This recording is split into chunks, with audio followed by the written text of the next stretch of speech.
We're going to continue chapter 2 in the second section, which is going to extend the conversation on sets, and we're going to talk about how sets can be used for counting and how they can be related to our idea of whole numbers.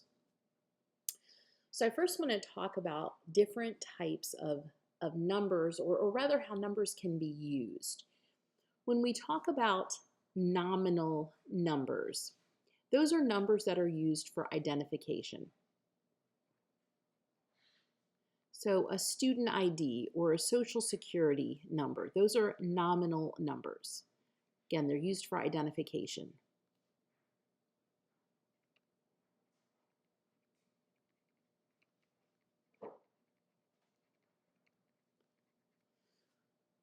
When a number is used to describe location in the sense of the first, the second, the third, the fourth, the fifth, we call that an ordinal number. So you can think of the word order.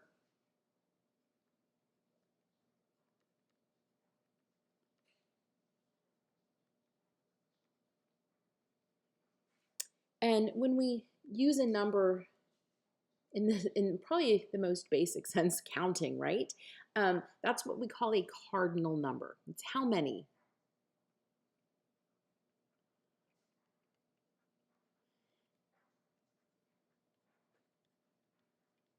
So I have these two examples here real quick.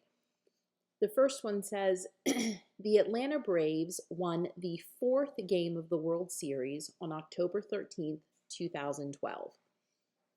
4th is an ordinal number, okay, it's an order there. But the date, when we're talking about October 13th, 2012, it's the 13th day of October, the year 2012. Those are cardinal numbers. We're counting. Part B says my passport is 221-376-2789. That's a nominal number. It was the 23rd passport. There's your ordinal number. And then again, a date. It was approved on June 18th, 2015. There's your cardinal number. So we can use numbers to represent some sort of identification, or to represent order, or for counting. And that's what we're really going to focus on in this section, the cardinal numbers. We're going to talk about cardinality in a little bit. It has to do with counting. Now, before we get there, I want to talk about a one-to-one correspondence. If you've taken an algebra class before, when you've talked about functions and specifically inverse functions, you might remember the term one-to-one. It means if you've got two sets, each element in one set is paired with exactly one element in the second set. They're only paired with one other element. So here you can see we've got Marianne is the president, Darren is the vice president, Rhonda is the treasurer. There's no overlap. Marianne is not both president and vice president. The vice president is not shared by both Darren and Rhonda. It's one-to-one correspondence. And we're going to use that when we deal with counting in just a moment. We're going to also talk about equivalent or matching sets. If two sets are one-to-one, they have that one-to-one correspondence, we say that they are equivalent. They match each other. Doesn't mean that they have the exact same elements in them, but they have the same number of elements. So if you will, if set A was the letters ABC, set B is the numbers 1, 2, 3, we would say these are equivalent sets. You could pair A with 1, B with 2, C with 3. Okay, they have the same number of elements in them. They're equivalent. Then one last pair of definitions here, and we're talking about sets and elements in these sets. We can have a finite set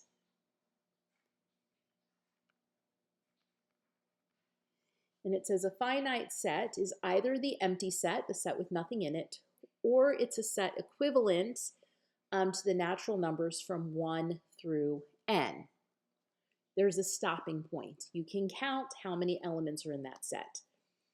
An infinite set, on the other hand, is going to go on forever. You cannot count all of the elements in it.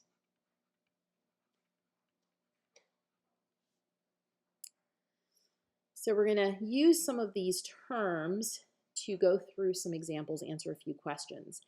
And for this first example, we're going to go to set equivalence. And it says, for each pair of sets, decide whether the sets are equivalent to one another. So part A, you have the set containing the numbers -3, 5, -7, and 9. There's 4 elements there. The second set contains 2, -4, 6, and -8. Again, there's 4 elements, so these sets are equivalent. They both have 4 elements or 4 members. Part B, the set of all integers between 0 and 23 inclusive, so that's 0, 1, 2, 3, 4, all the way up through 23. So that's a total of 24 elements in that set. So 0 and then the numbers 1 through 23. So there's 24 elements.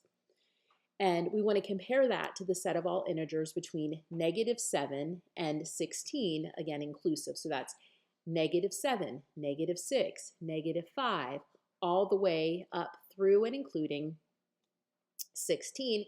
If you count there, there's also 24 elements or 24 members in that set. So once again, these are equivalent. Our third one is the set containing 0, 1, and then all the fractions between 0 and 1 inclusive. In this one, they are not equivalent. The first set just has 0 and 1, 2 elements. The second set, all the fractions between 0 and 1, that's actually an infinite set. Just off, the top of my head, you could have 1/2, 1/3, 1/4, 1/5, 1/6, 1/7, 1/8, and keep going, okay? So that's an infinite set. Those are not equivalent.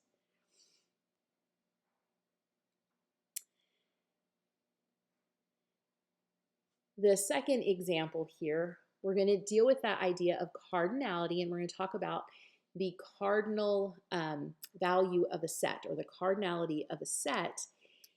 And we use this symbol here. I've got it in the little bubble here to the right. N of A. This notation is used for the number of elements in set A, for instance. So here we're given, let A, B, and C be finite sets, so you can count the number of elements in each of them.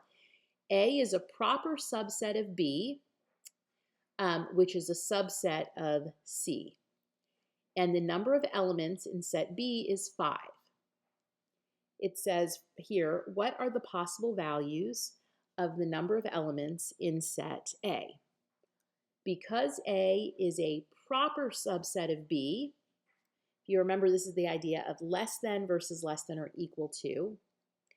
A cannot have the same number of elements as set B.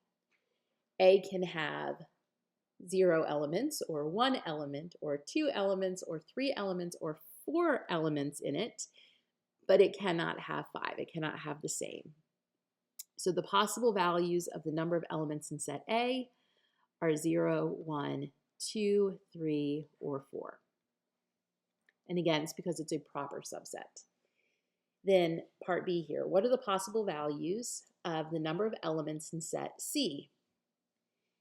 B is just a subset of C. It's not a proper subset. So that means B and C could contain the same number of elements, but C can also have more elements than B. So the possible values of the number of elements in set C would be 5 or 6 or 7, or you could keep going. Just has at least 5, but it could be a larger number. But I really want to talk about this notation here. So anytime you see this, it's the number of elements in that set.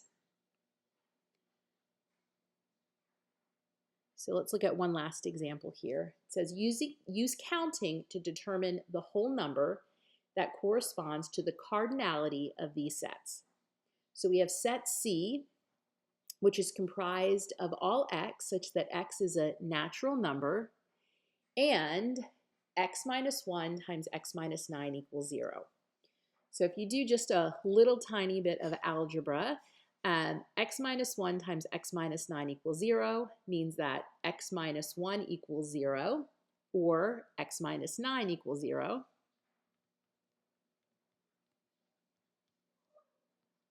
So that means that x is equal to 1 or x is equal to 9. So set C, in other words, just contains the numbers 1 and 9.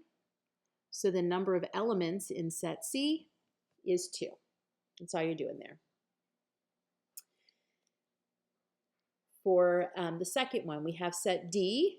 It's the set of all x such that x is a natural number between 1 and 100, and it's divisible by both 5 and 8. Both 5 and 8. So this one, let me scroll a little bit down. It might be easier to start out by listing the multiples of 5. If off the top of your head you don't know what is going to be in set D. So I'm just going to sort of quickly list out all of the multiples of 5.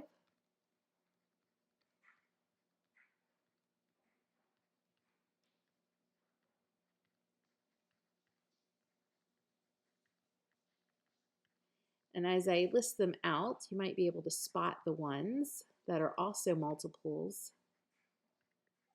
I'm running out of space here. You might be able to spot the ones that are also multiples of 8. Let me switch to a different color. And the multiples of 8 are going to be 40 and 80. So the multiples of 8 are 8, 16, 24, 32, 40, 48, 56, 64, 72, 80, 88, 96. So the only overlap are the numbers 40 and 80. So set D just contains the numbers 40 and 80. So the cardinality of set D is also going to be 2.